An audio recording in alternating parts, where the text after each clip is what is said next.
Mariana grinned fiercely, her flight goggles reflecting the flames below as she banged her airship over the smouldering wreckage of an enemy vessel. The ship in question was still afloat, even as it burned, the mithril core within still performing its function. Though it was only a matter of time until the ether ballasts or pipes within burst, at which point the blazing inferno would drop down to the city below, further adding to the confusion and fires already present. The veteran pilot had seen such scenes before, but they never lost their grim majesty. She wasn't driven by cruelty, not really, but by the satisfaction of flawless execution. Every maneuver, every shot from her ether cannons had culminated in this night's grim symphony of destruction.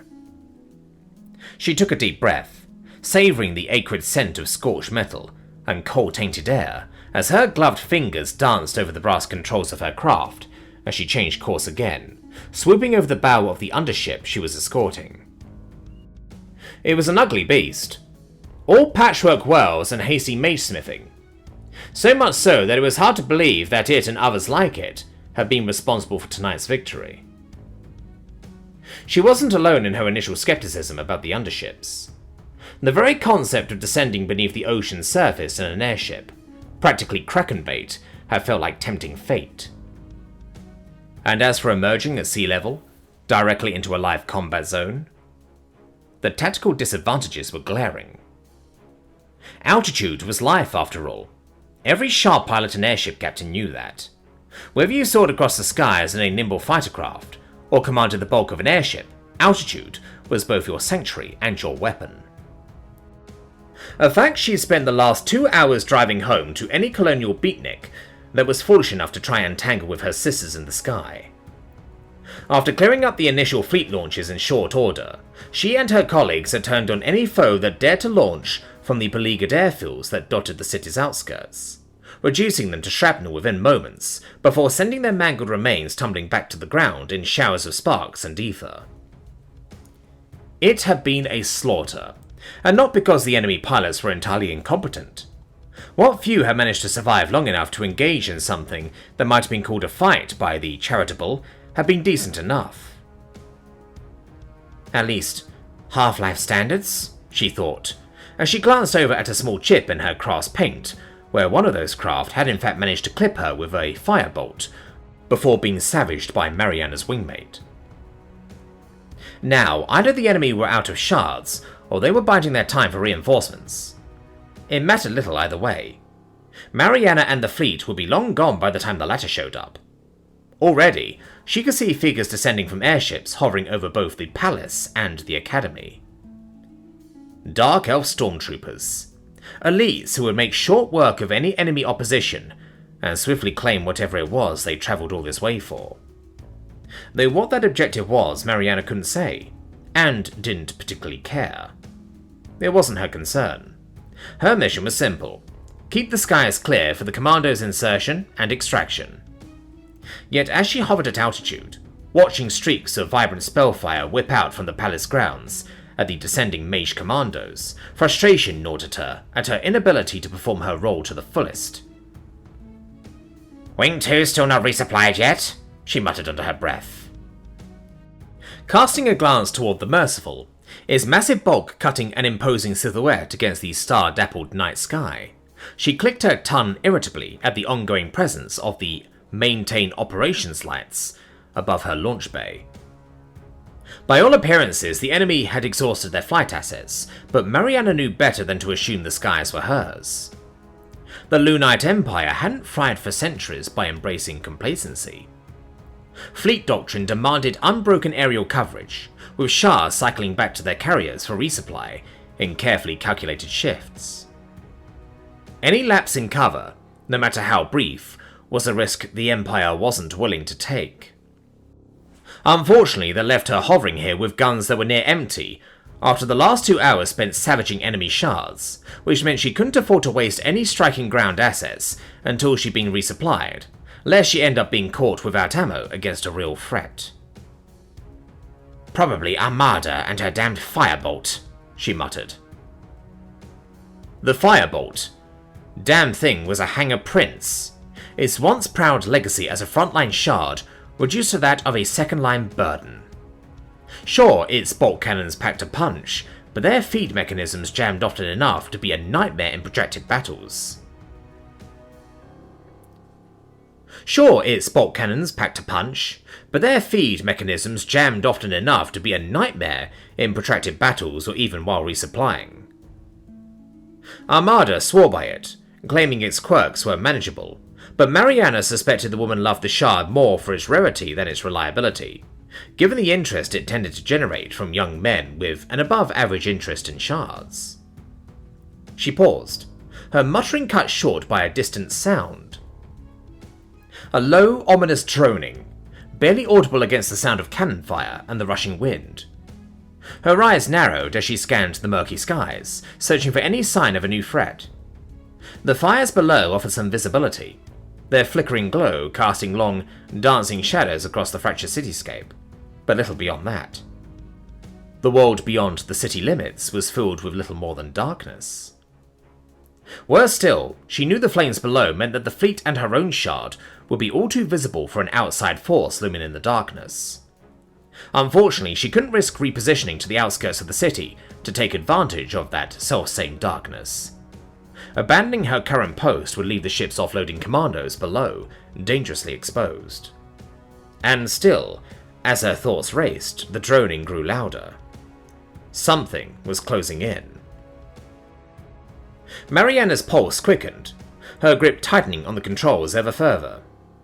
She wasn't unwomaned by the unknown, but her nerves stood on a razor's edge, ready for anything. Unbidden, a memory surfaced. As a child, she'd once thrown a rock at a wasp's nest, spurred on by a mix of bravado and a desperate desire to impress a watching servant boy, as much as her friends with her bravery. Unfortunately for her younger self, the rock struck too. However, instead of the admiration of her friends and the attention of a cute boy for her bravado, she earned for herself a swarm of tickergnats.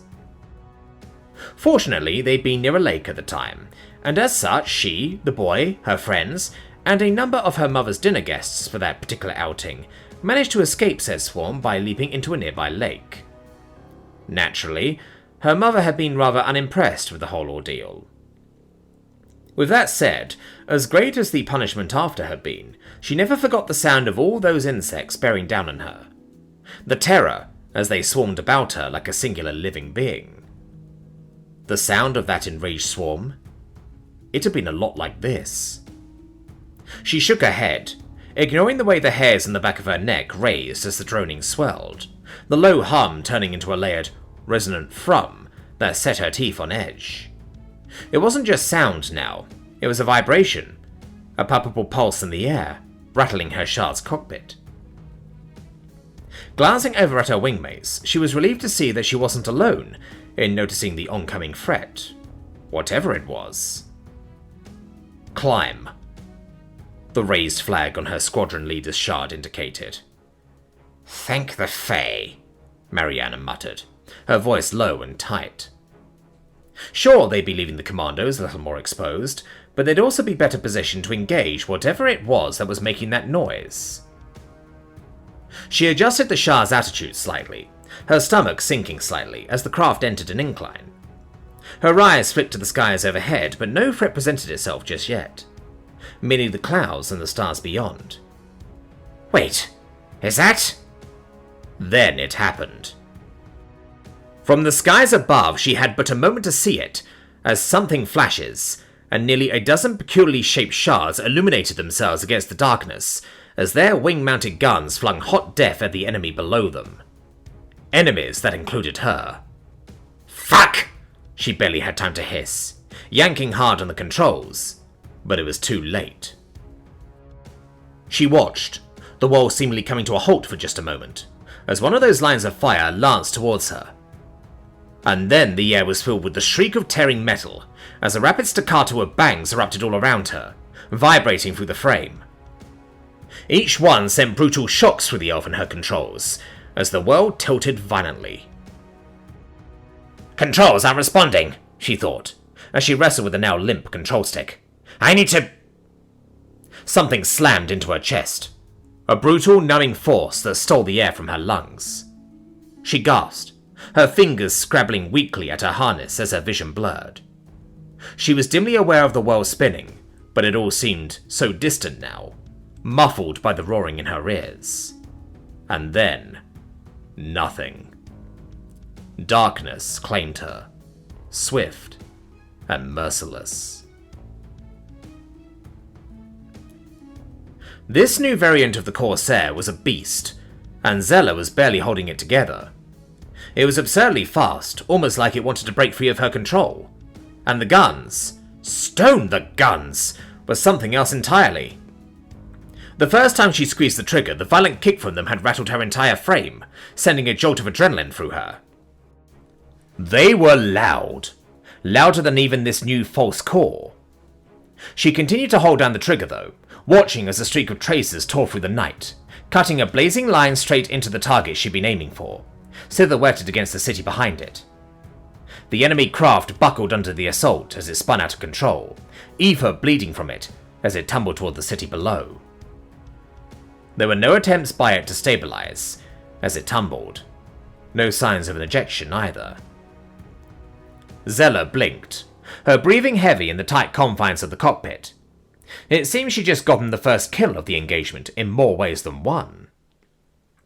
Around her, the rest of the 20-shard formation had not been idle, filling the air with blazing lines of tracer fire as they picked their own targets from the formation below. To Xela's eyes, it was as if the heavens themselves had opened up to unleash fury upon the enemy fleet, caught off guard as they were beneath the concealing veil of cloud cover. Xela's eyes flicked across the chaotic scene, catching sight of plumes of ether as enemy ballasts exploded in brilliant flashes. Of course, it lasted for just a moment before the enemy scattered, the location of their new foe established as they broke off. The moment of surprise had passed, and Xela knew any kills from this point forward wouldn't come so easily. The enemy had been caught off guard initially, silhouetted against the burning city as her formation dove through the clouds to strike from above. Now though, they'd be getting ready to strike back. Getting ready for Xela's formation to break off and pursue, at which point the enemy shard's superior agility and experience would allow them to quickly reverse said pursuit. They downed what, 4 craft in that initial attack? That meant there were still about 9 left based on her rough count in that split second before she'd fired. Based on what they'd already done to the city's defences, Xela would wager that was more than enough to tear apart her formation of green pilots, no matter what wonder machines they were piloting. Fortunately, her people had come on from a very steep angle, this new Corsair having a much higher max altitude ceiling than she was accustomed to, a feat that had likely played a role in why the enemy had been so caught off guard. Remember kids, don't get lured into a dogfight. Do as we trained. Dive, fire, pull off. We have the enemy advantage. Use it. Around her, some of the craft that looked like they were on the verge of pursuing their foes down to the deck pulled back. The Wood Elf smiled. Radio. Oh, what she wouldn't have given to have had this when she was still in the Navy. Corsair 5, I repeat, pull off. They're luring you, she stressed. Once upon a time, she'd have been powerless to do anything but watch as a green pilot from her squadron fell into an enemy trap, outmaneuvered and cut down in the chaos. Now, with the comm system in place, she could intervene, at least to some extent. Oi, ma'am, came the shaky reply, the pilot's voice laced with the tension of her first battle, but obedient. Xela breathed a sigh of relief as her 5-plane squadron continued to climb, leaving their pursuers on the deck. Of course, she knew the new communication system wasn't being utilized to the fullest. How could it be, when it had been sprung on the instructors turned squadron leaders barely a few hours ago, and the cadets themselves less than an hour ago? Theoretically, they could have been using the radio to allow each pilot to call targets and coordinate their attacks, but that wasn't the kind of system that could be implemented in less than an hour. Instead, it had been limited to instructors only, to allow them to direct the fight better. Of course, the moment she had that thought, she saw it. A break in the formation. Not hers. Someone from Squadron 1 or 3. One of the planes there had drifted out, nerves or bloodlust getting to the rookie pilot within, as rather than break off to climb, she continued her pursuit of her target, guns blazing away recklessly as the enemy craft danced around her crosshair. The girl's squadron leader either hadn't noticed or was too preoccupied with their own target to use their comms. Xela wanted to bark a warning, to snap the pilot back into position as she saw, rising through the smoke, another craft, but she couldn't. Cursing, she started fiddling with the unfamiliar radio system as she desperately tried to recall how to tune into another squadron's channel. She wasn't fast enough, though. Like the veterans they were, the first shard had seamlessly lured the pursuing Corsair into the perfect position for one of her wingmates to take a shot. A shot the second shard did not miss. The strike was almost surgical in its precision, barely a half a second squeeze of the trigger. The enemy pilot no doubt conscious of her flagging ammo reserves. Still, the half-dozen bolts she unleashed was more than enough as they struck the Corsair at the base of the wing. Xela wondered idly if the enemy pilot was as surprised as would have herself, when rather than receiving a burst of ether from her target in response, the shard instead burst into flames in a brilliant flash of light. Indeed, they must have been given the speed with which they broke off, no doubt fearing the now blazing craft was a result of some kind of new spell. It wasn't, though. The pilot inside wasn't capable of such. But the alchemical concoction that held her craft aloft was. Contained explosions, Xela absently recalled. She hadn't fully grasped how that might be a problem at the time, at least not specifically. She could see it now, though, as the craft burned merrily as it darted across the skies. Her hands tightened on the controls as she held her breath, waiting for the faint, hopeful plume of a parachute. None came. As the plane began to dip, she realized she'd just watched one of her students die. The weight of it settled heavily on her chest. She'd had the tools to prevent this, to warn them, to guide them, but the damned system, and the chaos of William springing it on her at the last moment, had tied her hands. Her jaw clenched as she forced her focus back on the battle. Regret couldn't help that young woman now. She'd need to have a talk with William after this, though. Changes needed to be made. "Ma'am, should we—" one of her cadets began, their voice hesitant, no doubt having just seen the same thing Xela had. "Keep climbing!" Xela snapped, her tone sharp as a blade. "Do not get suckered into a turn fight, and don't use the radio for anything less than emergencies." "I'm being shot at, ma'am," another voice squawked. "Permission to break formation?" Xela glanced out at her cockpit glass to where, sure enough, at the rear of the formation, an enemy shard had turned its nose upwards and was taking potshots at them. "Something just sparked," Xela continued, the rising pitch of her voice betraying her nerves. Xela clenched her jaw, suppressing the urge to bark back. Instead, she spoke as calmly as she could. "Move that stick an inch in the wrong direction, and I'll make sure you do more than catch a few sparks up your ass, cadet." The enemy's tactics were painfully obvious. They weren't just trying to bring Xela down outright. No, they were trying to rattle her, force her into a sudden maneuver that would bleed her speed and allow them to catch up. They only needed her to hesitate, to panic and bank too hard, just enough for them to close the gap and get within the optimal range of their weapons. "Maintain your climb! Don't slow down! At this range, their guns will be lucky to do more than scratch your paintwork." Of course, even as she said the words, Xela knew she wasn't being entirely honest. If the enemy did get lucky at this distance, there was every chance they could clip the Corsair's elevator, props or flaps, crippling the craft's ability to maneuver. It was unlikely, but possible. The enemy's shots served a dual purpose: keep her pilots on edge while increasing the odds of a critical hit. "Xela, listen to me," she said firmly, forcing a calm tone into her voice. "Keep your nose up, stay on course, and don't let them box you in. You're faster if you keep climbing. They can't keep this up forever." The Corsair had the energy advantage, having just come out of a dive, and a more powerful engine. It would outclimb a craft that had been sitting on the deck. and that craft was taking greater and greater risks the longer it kept its nose up. The more speed it burned maintaining their position, the more it turned itself into a sitting duck for other corsairs in the area. A beat of silence passed before Xela's voice came through, still shaky but resolute. "Aye, ma'am." Sure enough, barely a second later the enemy fire stopped. They were out of range, or their attacker had either stalled out or run out of ammo. Hopefully the latter. Still, with the altitude advantage firmly secured once more, they were effectively untouchable by anything beneath them. The enemy would have to claw their way up, losing precious speed and energy in the process. Meanwhile, her formation could dictate the terms of engagement, picking their targets at will. The enemy, by contrast, would be forced to take whatever engagement came at them. William had called it boom and zoom. In Xela's experience, the Navy referred to it as eagle striking.